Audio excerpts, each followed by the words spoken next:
This is the Waffle Bros. I'm Corwin. And I'm Uko. And today we are going to talk about the games that I finished in 2023. We talked about this a few videos ago, and I know it's late. I would have preferred to have this video up before the end of the year, or maybe exactly on the new year. But it is we're what it uploading is. This like a week or two into the new year. And so what this is not games that I necessarily started in 2023, or even games that I played, you know, this is not games that I played a whole bunch of in 2023, because I played a bunch of The Binding of Isaac, and that's not going to be on this list. This is games that I reached the final credit screen in 2023. In 2023, and yeah. I marked all of these games with a little happy asterisk if I would recommend them to others, and I didn't if I wouldn't. So I might not have a lot of deep things to say about any of these games, but I'm going to be saying them anyway because that's how I roll. So starting off with number one, I began 2023 by playing through Mass Effect 1 again. I love the Mass Effect franchise, and with Starfield coming out, I was like, fuck yeah, space! Gonna play a space game to get into the mood. And boy, did I get into the mood, because after all of these years, I would still recommend Mass Effect 1. It's just For the first time, I decided to play through as like an adept type of character. Normally, I'd play through Mass Effect as a very, you know, shoot-bang type of character, but this time I decided I'd start tossing people up in the air and destroying them, and it was really fun. I managed to chew through all of my enemies. One of the things I like about Mass Effect 1 in comparison to sort of the later games is you can just use whatever weapon you want for the most part, even if it's not, you know, quite for your character. I think that might have been something they modified a little bit in Mass Effect Remastered, or maybe that I was always importing a soldier character as the like new game plus, so I could always make sure I was shooting things with assault rifles. But it kind of makes the later games where you're stuck with a pistol if you're playing a mage type of character, a biotic. That's the one if you're playing a biotic. But Mass Effect 1, still my favorite game in the franchise. Looking forward to Mass Effect 4 if it ever actually comes out. I like the last rumors I heard were that it wouldn't come out until 2027, and that makes me sad. So that kills my horny. Here I am, you know, crossing my fingers that it comes out a little bit sooner. So would definitely recommend Mass Effect 1. It's got my little happy star next to it on the list. Moving on to another game that I would recommend is Uncharted 4. I hadn't played this since it first released back in like 2013 or something like that, and I played the PC version this time. Now, I don't think it's my favorite Uncharted game. Uncharted 2 is probably my favorite. I know a lot of people really love 3. 2 is just sort of a very simple game where you go around and you shoot people and it just feels good all the time. Whereas Uncharted 4 has the negative of some sequences where it's like, hey, let's go and stealth around some old lady's house when we're doing a flashback to being a child.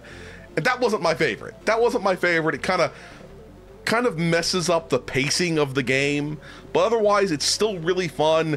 The PC version, as I understand, when it originally released, was kind of a bit funky, but it played perfectly fine for me in 2023. So as long as you have a beefy 2023 PC, you should have no problem with it. And it's a pleasant romp, even if the shooting isn't that great in comparison to PC first-person shooters or even third-person shooters you've played. So would recommend that as well.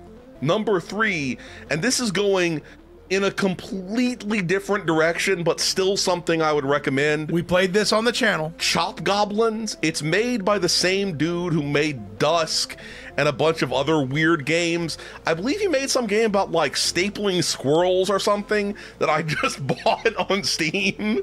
And so I'm not sure how YouTube is going to respond to the title of that game, because, you know, it's the kind of thing, stapling squirrels or whatever it is, that I don't want to see videos of that in real life either. It's the kind of thing that maybe some really disturbed person might post to YouTube as a real thing, as opposed to a video game thing. But it's just like a high-speed run around killing goblins boomer shooter. It's cheap as fuck. It's amazing. And it's a lot of fun. It just basically it doesn't try to be something it's not. Basically, that's what I would say about Chop Goblins. If you play it and you don't like it, you need to reevaluate your mental outlook. This is true on games. Sometimes I think about going back and getting 100% achievements on it. Maybe I will go back and get 100% achievements. So would recommend Chop Goblins. It's just a lot of fun. You could even watch our YouTube series on it if you didn't see it. So number 4, Uncharted Lost Legacy. Was that the one with the two protagonists? The female protagonists as the two female protagonists. Yes, and I can't think of their names right now. It's like Chloe and Nadine, I believe. And this is the one that had the unbelievably gorgeous elephants in it? Yeah, it had the elephants in it. And I remember, I'm the kind of person who sometimes, one of the ways that I like to spend time with my mother is we'll get together and I'll play through a video game. When it came out in 2015 or whatever, we sat there together and played Uncharted Lost Legacy together and had a lot of fun with it. And I would say it's definitely the superior of the two games. It just feels tighter and it plays better, and there's much less sort of how should I put this? Much less, I don't want to say immersion breaking, but the flow is broken a lot less often. Some of the puzzles are a little bit janky in comparison, but had a lot of fun with Uncharted Lost Legacy. They're part of the same package on Steam. It's still weird to me that Sony saw fit to release the last 2 Uncharted games on Steam, not the other ones, as opposed to the first 3. That's so weird. I think that probably led to a lot of PC gamers being like, well, why the fuck would I want to start with number 4? Are you high on crack? So Sony should release the first 3, but I would definitely still recommend those 2 games. Now, changing directions once again entirely, we got Choo-Choo Charles, another game I would wholeheartedly recommend, and we finished it on the channel. There are going to be games that I wouldn't recommend on this game, but on this list, yeah, on this list. But we start out with 8 games that I would recommend.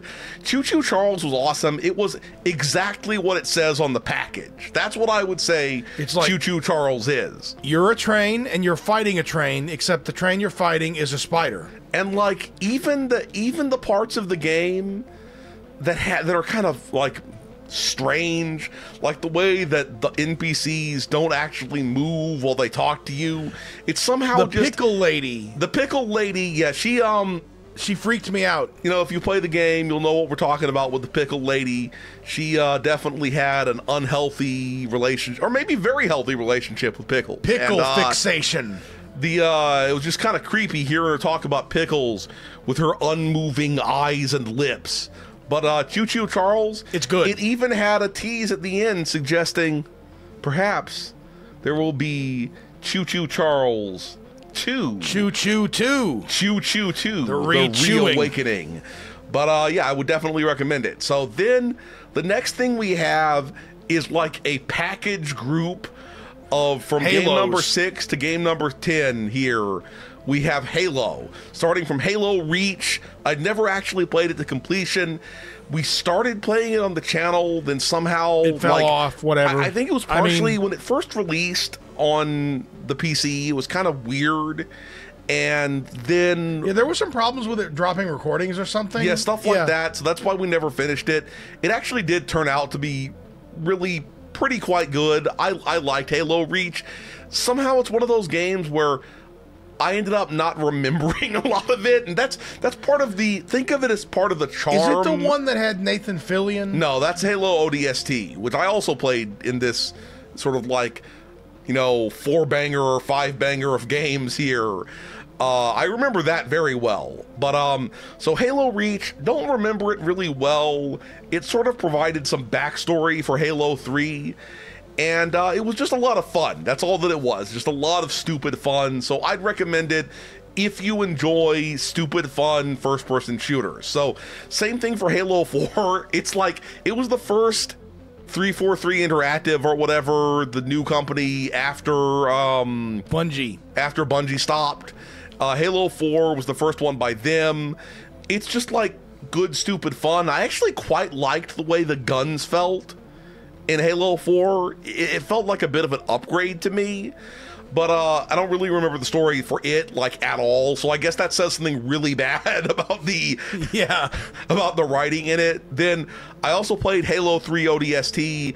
Would wholeheartedly recommend that game. It's like a really good sort of side game where you get to play as someone who isn't a Spartan. Okay, you get to play as a non-Spartan, and it's a lot of fun, and it gives you sort of a view of Halo that you never see. It's like the good kind of gritty, dark version of a game, as opposed to the bad kind of gritty, dark version of a game. And it's the one with that weird alien? Gritty, it does have the weird floating alien in it, and I'm pretty sure everyone has sex with the floating alien, okay? We all know everyone humps it. But, and it's got a really long sequence where you, like, drive the Scorpion tank, which it always feels like you don't get to do that enough in Halo games. So, would recommend it. So then Halo 5... okay, there's two things that I would say about Halo 5. So first of all, I found its mission structure to be abysmal. I found its story to be abysmal.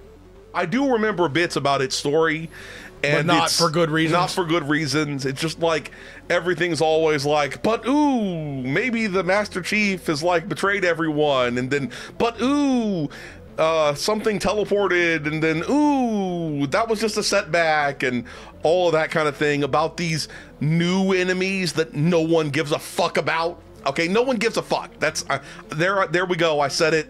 No one gives a fuck about the new enemies in Halo 5. And so Halo 5, the other thing was I had to play it through Xbox streaming. Because why can't they put it on PC version? Why can't they put it on the PC? I think because everyone hates it. I think that's oh, why. Okay. Oh. It actually looked really good though. That's the thing that it's like, it makes me salty. I might, now that I have a Xbox Series X, I might play through it again at some point to see if I enjoy it more, you know, on the actual hardware. 4K, no input lag.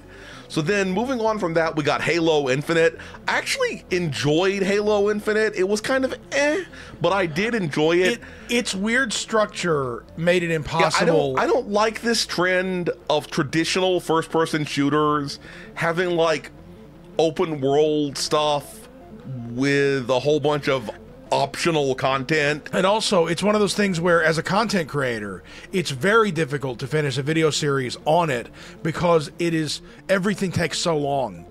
And if it's not like super compelling like RoboCop is, because we've been doing a lot of pretty much everything in RoboCop, but it's so much more compelling, and the game world seems so much more densely packed and interesting than the game world in Halo Infinite, which just like, basically, here's like some hills and stuff. RoboCop uses every part of the kill.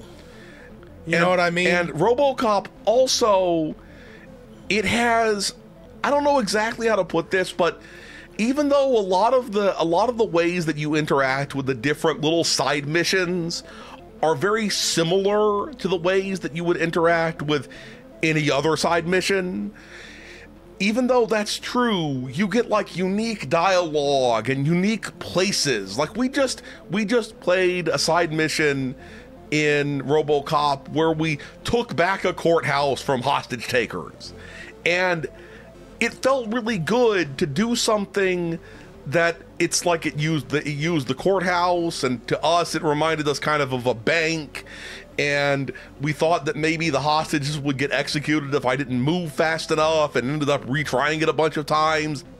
Whereas in Halo Infinite, it was just like, oh, look, another group of Space Marines have been captured. Yeah, and you know what's interesting? Let's go rescue them. Is I generally, like, we both love the FarCry series. And it's on the FarCry series is one of the games on this list, and I recommend it. And the things people say, were, oh, I'm tired of taking over settlements and climbing towers. That's the part I like, the repetitive nature for the FarCry games. And it's partially because the way you like take over settlements and rescue hostages in FarCry actually feels like fun, whereas it doesn't in Halo Infinite. Yeah, it just doesn't. They somehow hit the wrong note on that stuff. None of it feels really very well put together, and it just feels like a chore. Repetitive work. So would not really recommend Halo Infinite, even though I did enjoy it. I just didn't enjoy it enough to recommend it. So at number 11, we have Unpacking, which is like entirely different from basically every other game on this list. It's we should play more. Like more what? Wait, which one is Unpacking? Unpacking is like a point and click thing where you tell about this like girl's life. Oh, I was thinking of the one where we throw furniture into the trucks. No, that's like Moving Out or something like that. We should play that more. Unpacking, it's like a point and click kind of thing where you that little unpack cozy stuff game. under all of her shelves and stuff. It was pretty fun. I think it felt just a little bit kind of where I could see every exact story beat before it actually came and went. So was it like a walking simulator with no walking? kind of. What I would say is it was fun, but like maybe I know that some people who would really love that kind of game probably didn't find it to be a little bit too long, but even though it was a short game, it just felt like it was just maybe like one of the levels in the middle could have been trimmed or something like that. And because of that, it just left me feeling like it was fun, but it wasn't that great. So moving on to number 12, we have A.W.O.L. Now, this was a completely free build engine game that released last year, and I loved it on the channel. So much. It was really dope. I would love to see another game by the same team. You play these like some sort of, you know, military Delta Force squad or something like that, and then you get betrayed by people and the cities get blown up, and it's just got a very influenced by all sorts of 80s and 90s action movies vibe. I did a gag in the video of like, because there were so many elevators in that one level where it was like the map maker was reading Elevator Obsessive Monthly or whatever. And then the only thing that I would say negative about it, and maybe they've patched it since then, well, there was one level set in like Dubai or something, and this is the elevator one. It was so horribly laggy at first, even, you know, on a fucking supercomputer in 2023, that at first we were like, I don't even know what to do about this because it was so bad. But once we moved past that one little area, it became really good. So I would thoroughly recommend it, and it's free. Okay, free. That's just the free. Cheapest things can be. So number 13, we have FarCry 6. I put off playing FarCry 6 for a long time because it just felt like I wouldn't enjoy it. That's the way it felt to me. I don't know why, but it felt like, you know, Far Cry had been on a little bit of a downturn for a while. I enjoyed Far Cry 5, but it just, I didn't really, I don't know, a lot of the side content just didn't really do anything for me. Good, yeah. But 6 was good? I should have really enjoyed Far Cry 5. It really felt like it should have been one of my favorites, but it just wasn't.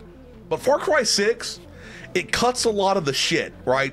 You start off with absolutely all of your abilities, so there's no like, ooh, which one of these skills do I pick, that kind of thing. I don't really think games like that particularly badly need progression, a big complicated skill tree. I think what it needs is skills that matter, right? So in Far Cry 6, instead you have these weapons, like these resolver weapons, which is some sort of, you know, it's kind of like, I can't think of what that Russian thing that they say is like the ability to like cobble together things. I forget what it's called. There's a Russian expression for like Russian ingenuity or whatever, and I can't think of what it is now.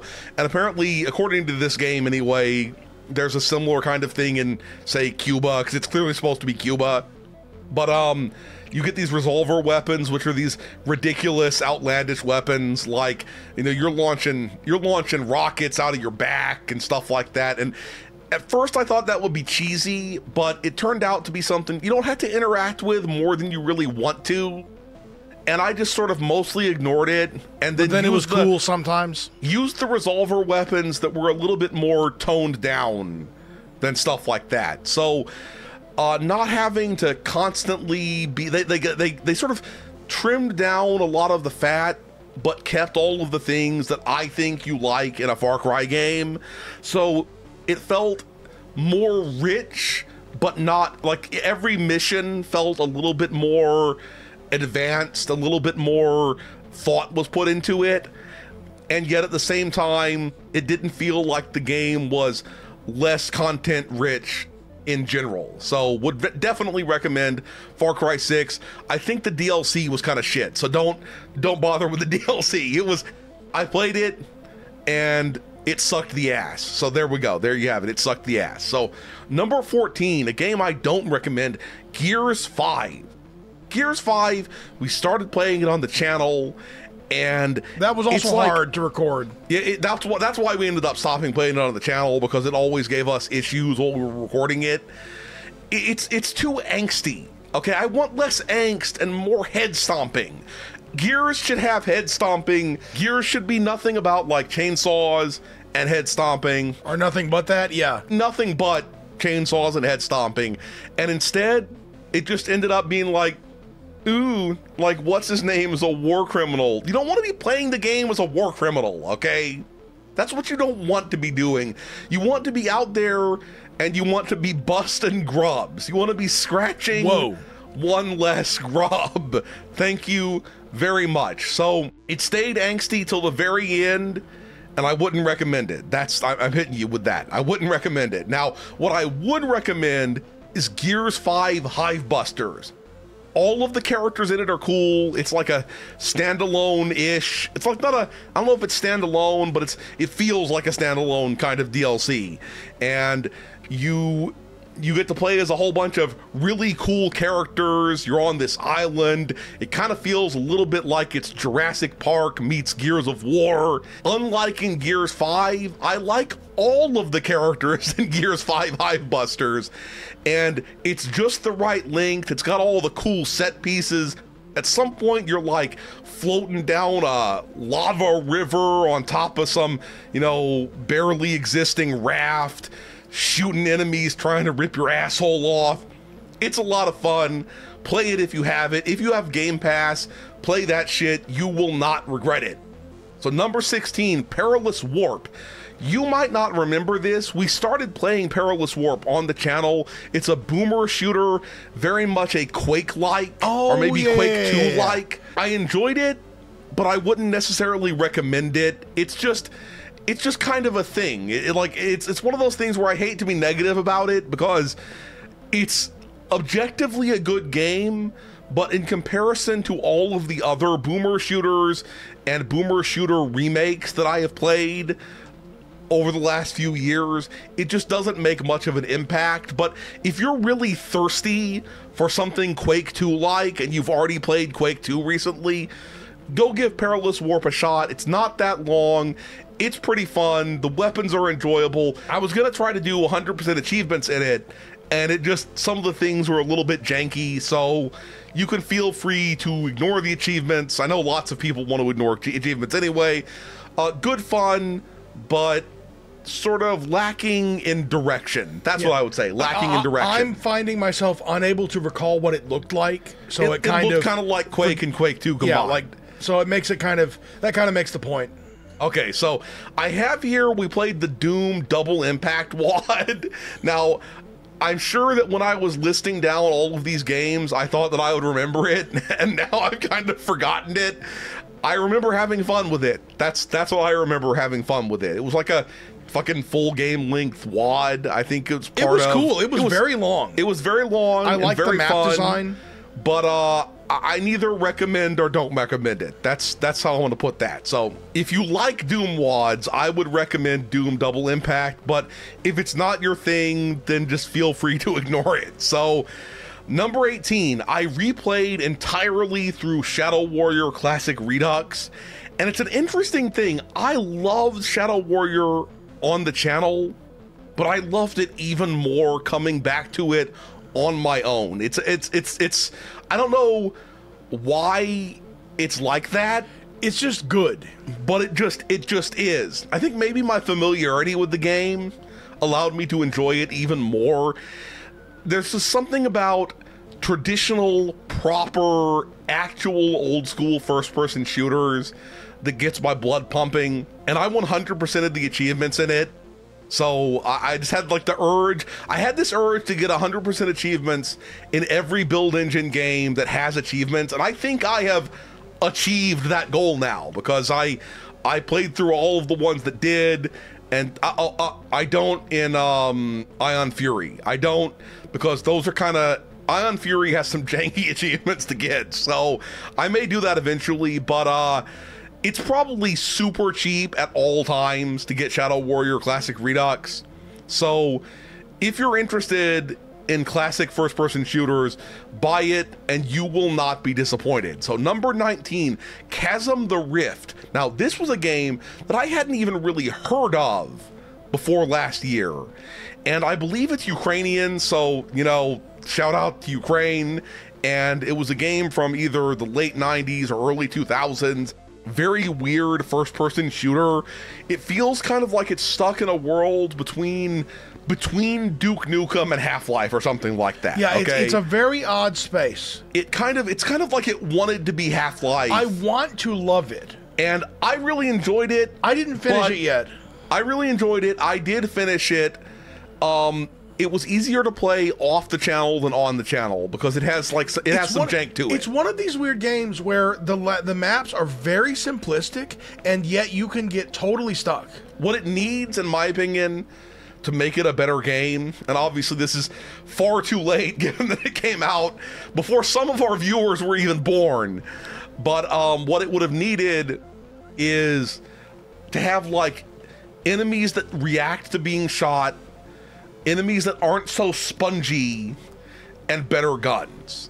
If you add those things to it, then it would suddenly feel a lot more fun to play, and people would have been more into it. At least that's my opinion. So I can't recommend it, but I still did love it. So number 20, Blood Fresh Supply, another one of those build engine games that I pounded out last year. It's just so good. It's so just good. So good. It's also even better to play without recording than it is with recording. I don't know why. It's one of those things. I know there are people out there who don't. You get into a flow state. You get into a flow state. Haha, blood flow state. But I know there are people out there who they don't listen to metal music ever. They don't understand that. They don't like violence just in media in general, and can't grok the feeling of being relaxed by very violent media like that. But that's how I feel about Blood. But if you are down with the sort of metal stuff, I just sat there listening to podcasts and playing Blood, and playing through it. Just got all of the achievements. So good. Such a good game, and the package of the Blood Fresh Supply is so perfect at this point. It is literally flawless. Honestly, I recommend it so highly. It's one of my highest recommended things on this list. And then, of course, next, I played Half-Life Ray Traced. So if you aren't aware, this is not the Half-Life 2 RTX thing that's being made, like, officially by NVIDIA, a mod team, and Valve. I think they're all involved with that. But this is, somebody added full ray tracing to Half-Life 1. You fully played this in, like, one sitting, basically. Almost speedrun time. Yeah, I played it in basically one sitting. Half-Life is one of the best video games of all time. I'd probably put it in my top 10. I don't know exactly what my top 10 would be, but I would comfortably put it into my top 10. Especially if you include Counter-Strike as a mod to it, then it's like maybe number 1 if you include Counter-Strike as a mod, because I loved CS 1.6 and like everything from like beta 7.2 to 1.6 I adored in CS. And so if you get the chance to play it with ray tracing mode, you should go do it. The mod is out there. You'll be able to find it. I'm not going to link it below because I'm a bastard, but go play Half-Life, go play Half-Life Ray Traced. However you play it, you'll have fun. Valve recently updated Half-Life 1, so for all I know, the ray tracing mod might not be compatible with it right now, but either way, it's good times. So, number 22, Judgment. If you aren't aware of this game, it's made by the same people who make the Yakuza franchise, And the Yakuza franchise is a series that Uko and I hold dear. It's like we jumped onto it when Zero came out. I had tried to play Yakuza 3 way back in the day. When it was current, yeah. And had a hard time getting into it on the PS3. But once we played Yakuza 0, we were like, it is time to be into this franchise, and I'm going to like, you know, I'm going to just consume everything I possibly can. Just so straight mainline it to my face. It's like a family favorite of ours now. Judgment, I'd played it before, right when it released, but I wanted to replay the PC version and get all of the achievements, which I did. It's even better on the PC.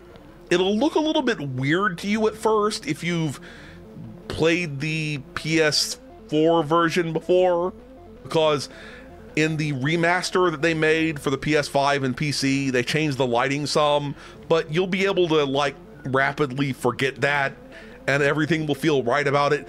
The story is really good. It's got like eye gouging and crazy hospital fights, and I'm not going to spoil anything more.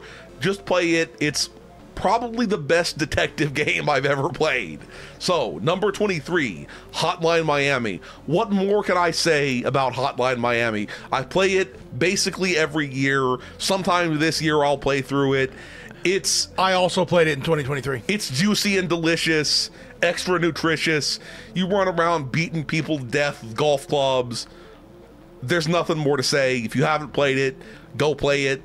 And in between the Hotline Miami and Hotline Miami 2 sandwich, I replayed through Metal Slug XX, which is like the Metal Slug 7 remaster. It's not the best Metal Slug game, but it gets the job done. So if you haven't played Metal Slug, we had never played Metal Slug until we started this YouTube channel. People said, hey, go play Metal Slug. You should go play Metal Slug. And now that's also one of our favorite. It's one of our favorite series now. I even got one of those metal displate posters of Metal Slug. So that's how much I got Uko for Christmas, Doom 1, and me a Metal Slug 1. So that's how much we like it. Hotline Miami 2 would definitely recommend to everyone. I know some people dislike it in comparison to 1 because of like enemies shooting you from off screen or whatever.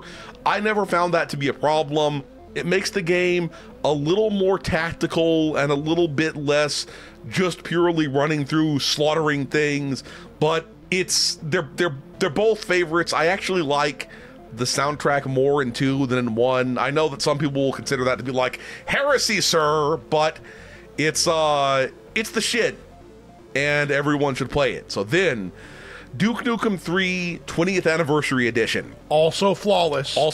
Actually, no.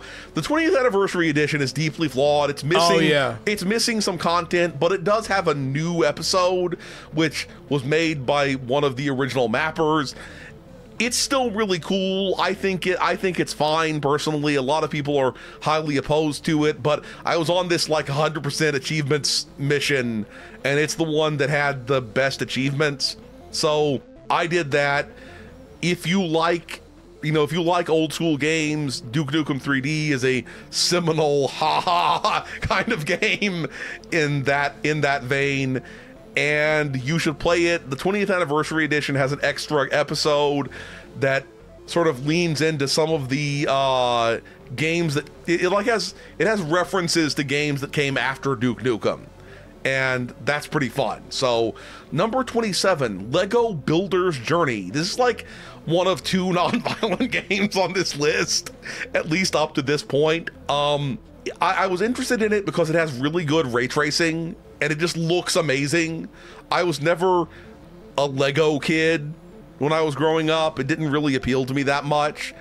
But Builder's Journey, you play as like these 2 different Lego, I think you play as 2 of them, I could be wrong, but you go on you get separated from your Lego friend and you go on a magical journey to be reunited, and then like the 2 of you work together to make all the things happen. It can get a little bit sort of time-wasting, puzzly at times, where you don't realize you're going wrong, and then you have to restart from nothing. At least that's the way I felt. But apart from that, it uses Legos really, and yes, I'm saying Legos as opposed to Lego. To me, the plural of Lego is always going to be Legos, but it uses them. It uses them to create a good puzzle game as opposed to a wanky puzzle game. So, if you want something that looks beautiful, is very short, and is pretty fun, then play Lego Builder's Journey. It's the good shit. So, Doom Deathless. Now, we played through this WAD earlier last year as well. I remember a little bit more of it, and I remember just being blown away by its level design. The quality was there. The quality was so good. If you're into Doom WADs, make sure you play it.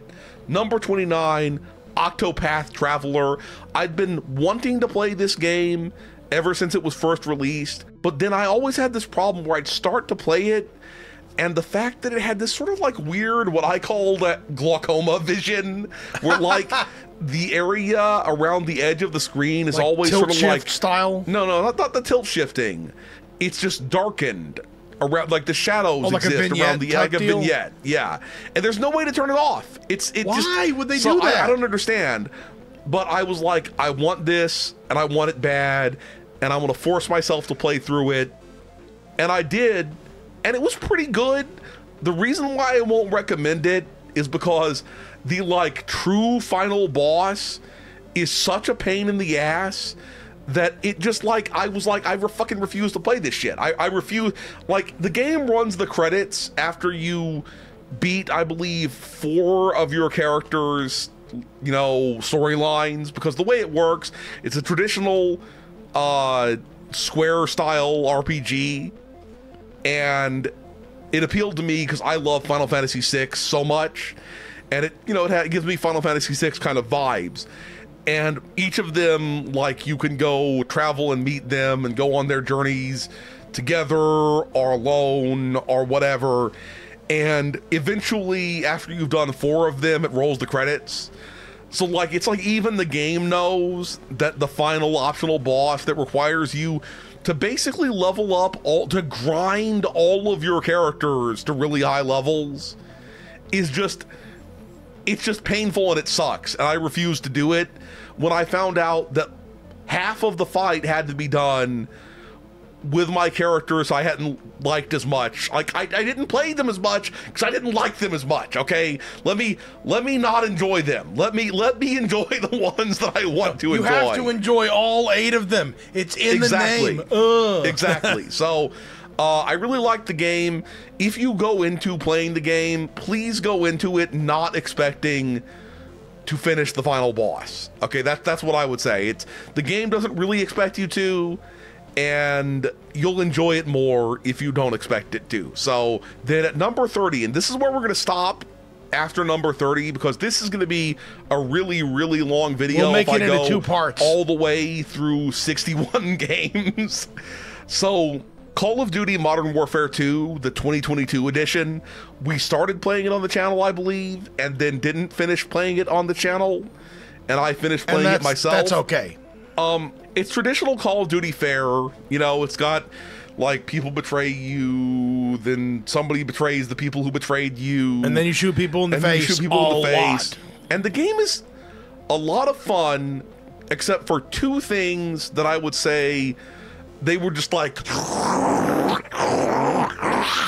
sucking the fun out. Sucking, yeah. So at one point, there was an error that was, I couldn't get it to go away, and I just had to play through this level where there was some sort of problem with the lighting. Oh, I remember this. In some underground, like, there were like pipes and stuff in a basement, and there was a problem with the lighting, and it just kept suddenly light in the face. It was like bukkakeing me all over the face with light. And I know lots of people, they were like talking about what's the Kingpin game, how the Kingpin game, when it first came out, the remaster, it had a problem with too much light. Well, this game, it had a problem with way too much light in this one level. And this is the room with the ray tracing, but it has way too much. And actually, there's 3 things. There's 3 things with this. So, I was playing it on like the super hard difficulty level, and there kept being some situation where I like busted into somebody's house, and something would go weird and I'd get exploded by something that didn't seem to exist. And then I'd have to redo like a huge portion of the game. So that was upsetting. And then finally, the final boss, you like fight some guy in a tank as the final boss. And it is the most shit ass boss fight I have ever seen in, first of all, Call of Duty should not have that kind of boss fight. That's my opinion. Yeah, that's for like Metal Gear or literally like, Metal Gear. I don't know. Fighting. I found the final boss to be unbelievable garbage. And I would hope that they reconsider ever doing anything like that again. And those are the 3 reasons why I cannot possibly recommend Call of Duty Modern Warfare 2 2022 edition to anyone. So we're gonna stop here. Next time we will do the remaining like 32 games in this list. I played a lot of video games last year and had a lot of fun with them, and it feels like the latter portion of the year had more games than I thought were shit than the first part of the year, but I could be wrong about that. Also some bangers. Also some serious bangers. But we're going to stop here. If you enjoyed this video, please hit that schmexit thumbs up button. Make sure you ring the bell to keep getting notified of delicious Waffle content. Waffle Bros signing out.